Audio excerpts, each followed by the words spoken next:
Je vais en 2 minutes vous faire un petit résumé de l'audience qui vient de se tenir devant la chambre disciplinaire, puisque vous êtes très très nombreux et que vous n'avez pas pu participer justement à cette audience.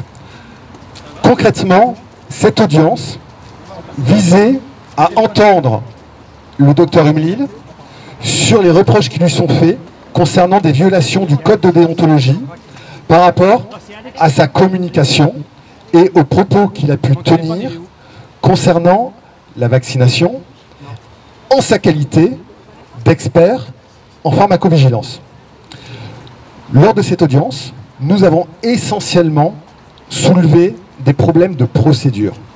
Des problèmes de procédure pour dire qu'il n'était pas normal qu'une telle audience ait lieu tout de suite, alors qu'il y avait actuellement une procédure devant le tribunal administratif qui visait à faire reconnaître que les sanctions administratives à l'encontre du docteur Umlil étaient abusives, et surtout qu'il y a des audiences actuellement, des procédures en cours visant à faire reconnaître son droit à la liberté d'expression. Donc, j'ai bien insisté sur ce point fondamental, que le docteur Umlil a le droit à la liberté d'expression et en sa qualité d'expert dans le domaine de la pharmacovigilance, il a le droit et l'obligation de s'exprimer dans le cadre d'une crise de santé publique nationale et internationale. Voilà. Donc, les débats ont porté sur le fait que nous avons déposé une question prioritaire de constitutionnalité. Je vais vous épargner les détails, mais cette question prioritaire de constitutionnalité vise à dire que la procédure est viciée en droit et qu'elle ne respecte pas la Constitution et les droits fondamentaux. Et qu'à partir de là, nous avons refusé de nous exprimer sur le fond, c'est-à-dire les soi-disant violations au code de déontologie des pharmaciens.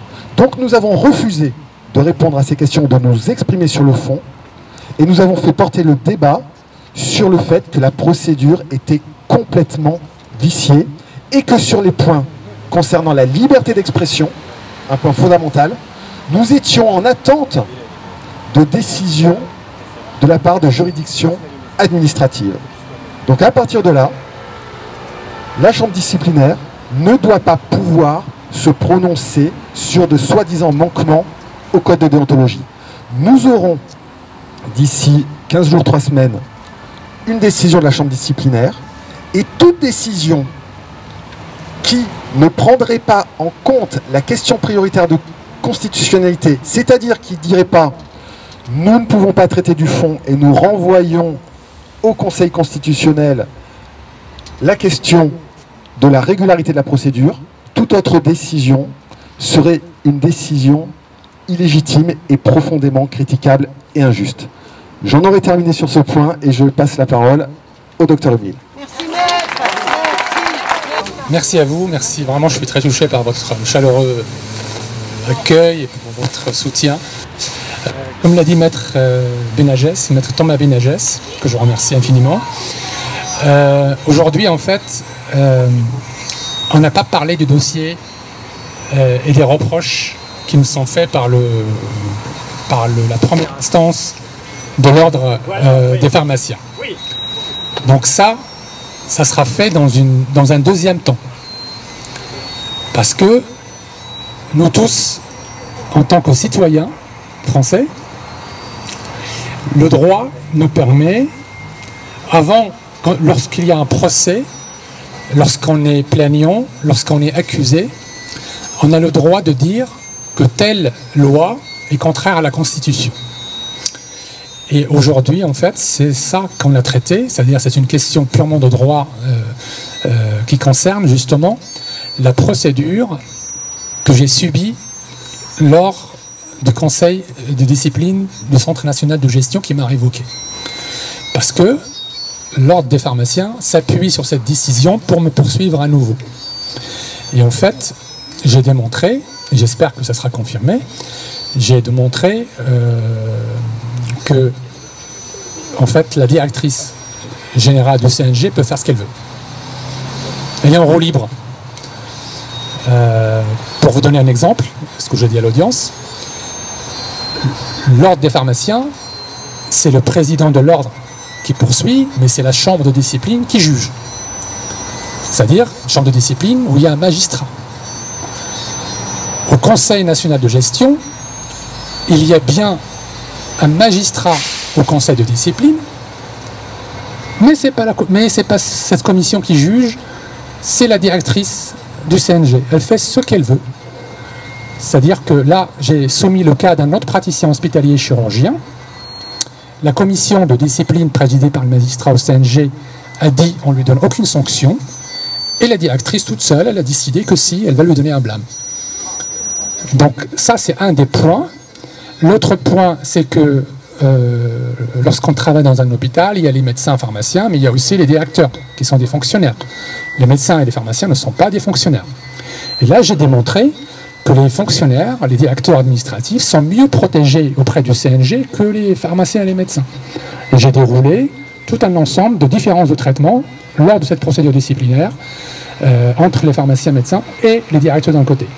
Donc, pour résumer, ce sont des points un peu précis du droit, mais ils ne peuvent pas. La loi dit, il y a la loi, justement, tout citoyen, à l'occasion d'un procès, a le droit de dire que cette disposition, cette loi, est contraire à la Constitution, c'est ce que j'ai fait, et ils doivent d'abord se prononcer sur la transmission, ils doivent transmettre cette QPC au Conseil d'État, qui doit la transmettre au Conseil constitutionnel. Et tant que cette transmission, tant qu'on n'a pas les résultats de cette décision, on ne peut pas parler du dossier sur les vaccins et sur le reste. Donc voilà, donc il y aura une deuxième étape. Et si ils décident de me juger aujourd'hui, alors que on n'a pas du tout abordé les questions qui me reprochent, eh bien ça veut dire qu'ils ne doivent pas respecter la loi qui confie à tout citoyen ce droit de contester une loi. Et donc vous avez bien compris, j'ai contesté la loi qui organise un pouvoir disciplinaire de la directrice du CNG sans l'organiser. C'est-à-dire que c'est l'arbitraire qui règne, elle a le droit de faire ce qu'elle veut. Voilà. Ce qui n'est pas le cas de l'ordre des pharmaciens. Enfin, il y a des éléments de procédure aussi qu'on a soulevés, mais ça sera après. Parce qu'en fait, il faut comprendre que ce genre de procédures sont des procédures écrites. L'oral, c'est pour développer. Ils ont toute ma défense sur les vaccins, tout ça. Ils ont toute ma défense écrite depuis plusieurs mois. Enfin, depuis le mois de juin. Fin mai. Donc là, on verra. On verra ce qu'ils vont décider. Est-ce qu'ils transmettent la question ou pas? Mais quoi qu'il arrive, il va y avoir une deuxième audience. Et là, on va parler vraiment de tout ce qui nous occupe depuis 3 ans sur l'obligation vaccinale contre la Covid-19. Voilà. En tout cas, je vous remercie beaucoup.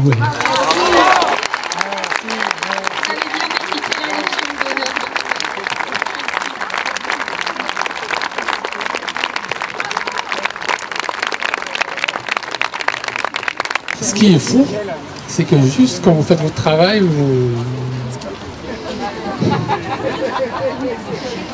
vous avez l'impression que vous avez gagné la Coupe du Monde.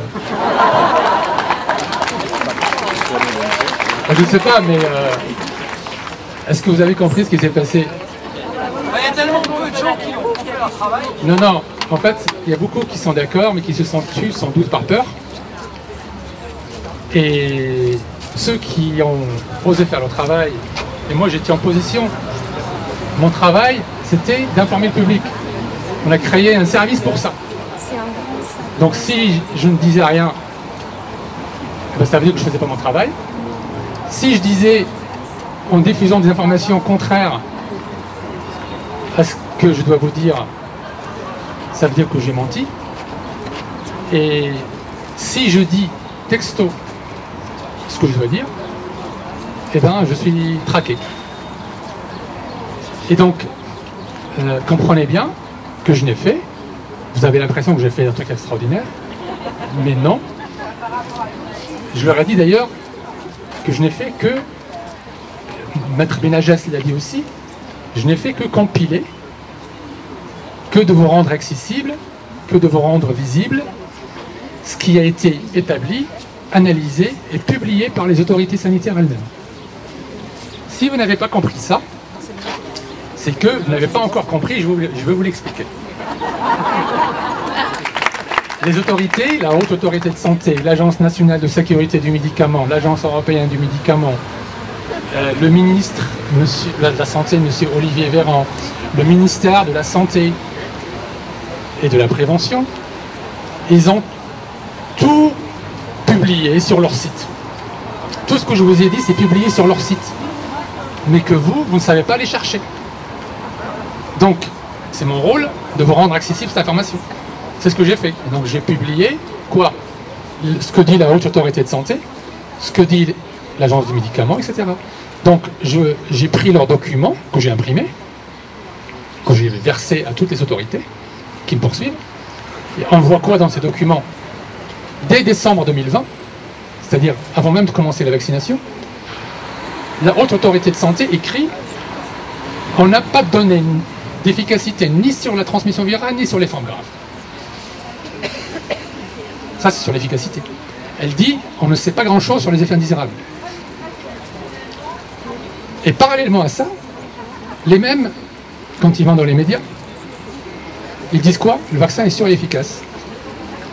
Même le Doliprane, le paracétamol, vous ne pouvez pas utiliser cette phrase. Le Doliprane n'est pas sûr et efficace.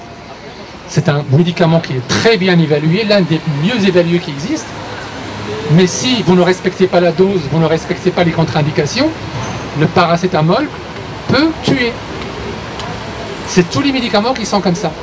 Et donc moi, qu'est-ce que j'ai dit? J'ai dit juste, vous arrêtez de dire le contraire de ce que vous savez. Donc vous ne pouvez pas induire les gens en erreur. C'est pour ça que j'étais accroché sur le consentement, parce que c'est fondamental. Peut-être que tous les collègues pharmaciens, médecins n'ont pas eu la chance de faire des études de droit comme moi, mais moi, ça m'a bouleversé quand j'ai fait mes études de droit. J'ai découvert cet aspect du consentement qu'on ne nous a jamais appris.